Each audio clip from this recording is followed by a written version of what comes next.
Weakness is the only sin. Not in some moral sense, but in the only sense that matters: survival, influence, and life itself. The world does not care why you are weak. It doesn't care about your childhood, your mistakes, your excuses. It only notices one thing: when the challenge came, you were unprepared. That is weakness. And weakness is unforgivable. Strength, on the other hand, is the only virtue. Strength is what allows you to act, to shape reality, to leave a mark on a world that will not wait for you. Weakness is not simply failing. It is failing when it mattered most. When life demanded action, when opportunity knocked, when circumstances tested you, and you were not ready.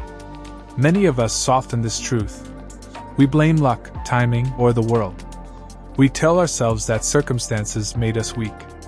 But the world does not pause to consider reasons. The world only sees results. Weakness is exposed in the moment of reckoning. Strength is measured by how you respond when the pressure is real. Weakness comes in many forms: giving up too soon, avoiding trial, hiding in comfort, letting fear dictate your actions. It is the absence of preparation. It is the failure to endure, to practice, to struggle against your limitations. Excuses do not erase weakness. They only prolong it. Strength is earned quietly, often in solitude. It is built in the small, invisible moments when you resist giving in, when you push past the voice that whispers, "Not today, not yet." It is cultivated through repetition, discipline, and confronting what you would rather avoid. Strength is the only thing that guarantees influence, freedom, and respect in a world that measures results above all else. This is why weakness is the only sin. Not because weak people are evil, but because weakness prevents life from being fully lived. It blocks desire, blocks creation, blocks action. It limits your impact, your growth, and your freedom. The world will not forgive you for being unprepared. It will only reward those who rise to the occasion. The path is simple, though not easy. Build strength. Do not wait for comfort, approval, or mercy. Face challenges deliberately. Push yourself when it is hard. Train, endure, and grow every day. When opportunity arrives, you will meet it ready. And only then will weakness be transformed from a sin into a lesson, a step on the way to becoming the person capable of what others cannot. Weakness is the only sin. Strength is the only virtue. Everything else, excuses, circumstances, intentions, is irrelevant. Prepare yourself. Endure. Act. Because the world respects only those who refuse to be weak. And there is more. Poverty is a sin. Not the poverty imposed upon you by the world, but the poverty of your own making, the failure to act, to learn, to improve, to take advantage of the opportunities you can create. Living in scarcity when abundance is possible is a mark of weakness.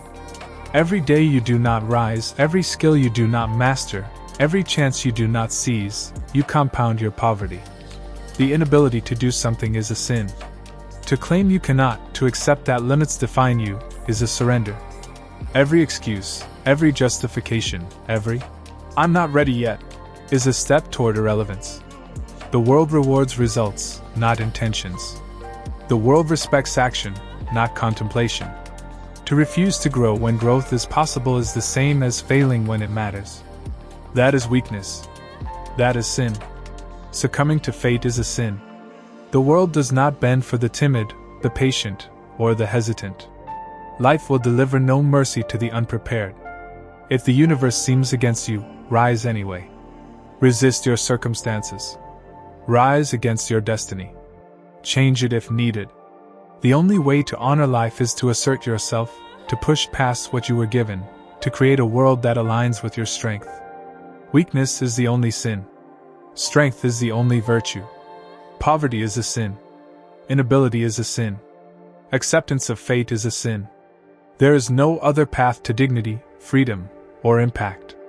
Prepare yourself. Build yourself. Fight for yourself. And when opportunity arrives, meet it not as the timid, the unready, the weak, but as someone capable, powerful, and unafraid. Because the world respects only those who refuse to be weak. And if you refuse, there is no limit to what you can achieve.